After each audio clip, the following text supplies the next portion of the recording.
We're back with a special edition of Nightline, the deadly California shooting rampage, bloody streets, and a violent standoff between the police and alleged suspects. Around 3 p.m. this afternoon, a massive manhunt for the armed gunman in California came to a head. We are in pursuit of the suspect vehicle. We've got shots fired out the back window. Our affiliate KABC on the scene, hovering above this black SUV that the authorities had been searching for 3 hours. We got multiple officers here. We got officers running here, back eastbound, chasing. Now we're on foot. Look at all those units here. This is where a suspect is at. Multiple shots that were fired. Windows blown out, that front door ajar, and police crouching at a safe distance away. But this was the scene moments earlier, captured on camera by neighbors. Oh my gosh. Guys, they just shot at my house right now. It's cops all over the yard. Holy shit. This was the shootout that our cameras missed.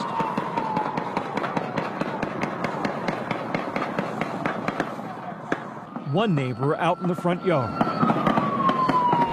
and another crouching down in his garage.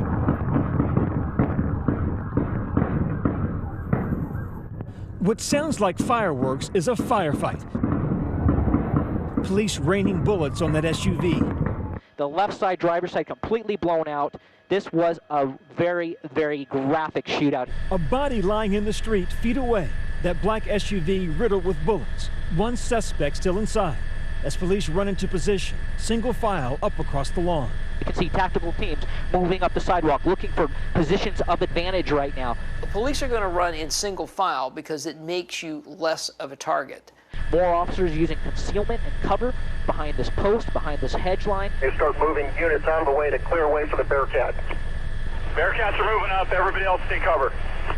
5 minutes later, 2 armored vehicles approach the SUV from both sides. You basically box a person in. So with a car in the front, a car in the back, and many times one on the side, there's no place for the car to go. Just minutes later, a special vehicle called a TAC Cat moves in, armed with a ballistic shield. The whole point of armored vehicles in a law enforcement setting is exactly how they use this particular event, where you take the vehicles and you use them as cover to protect you from obviously other firearms or potentially other explosives. And so by using the vehicles, they've given themselves a couple of things: cover, concealment, and also it allows them to sort of take their time. Officers cautiously approaching the car, but it appears the suspect inside is already dead. 2 suspects killed at the scene, 1 male, 1 female, both armed and dressed in what police describe as dark tactical gear. They were dressed in kind of assault-style clothing, I think is probably the best way to term it. They are both armed with assault rifles. They are both armed with handguns. But all afternoon, authorities had been looking for up to 3 suspects. 1 person of interest was seen fleeing the scene. I don't have any information on who that person is yet, and we certainly do not know if they were involved. It's possible that they were not. A person of interest was detained in a nearby neighborhood, but police are now confident the shooting involved just 2 suspects. So we initially put out that we had information that there were upwards of 3 shooters. Right now, as we continue to drill down on information and the witness statements that we have, it really looks like we have 2 shooters. The investigation expanding to this home in nearby Redlands, California, that authorities believe is connected to the shooting. Going to use a robot and probably tactical vehicles to go up to this house. And the reason why is there's been discussions all day about potential explosives. Even the police chief mentioned there might be a pipe bomb at the initial crime scene.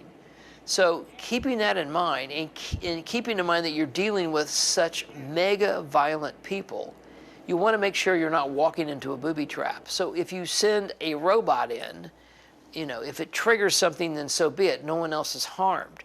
But it also gives you the opportunity to send it in, and then it can be your eyes and ears inside the house. And once you feel like that it's sufficiently cleared, at least maybe the first floor of that residence, then you make a tactical entry after that. Tonight, the search continues for evidence and clues as to their motive. But for now, the police have a message for the community that was today shaken to its core. So the message not only for the city but for this entire region is we understand people are scared, and we understand that there's concern that there may be more folks out there. Rest assured, we are doing everything we can. We have brought every single asset to the table that we have available in this city, in this county, in this state, and with the help of the federal government to do everything that we can to make people safe here. When we come back, a nation grappling once again with scenes of bloody chaos after another mass shooting.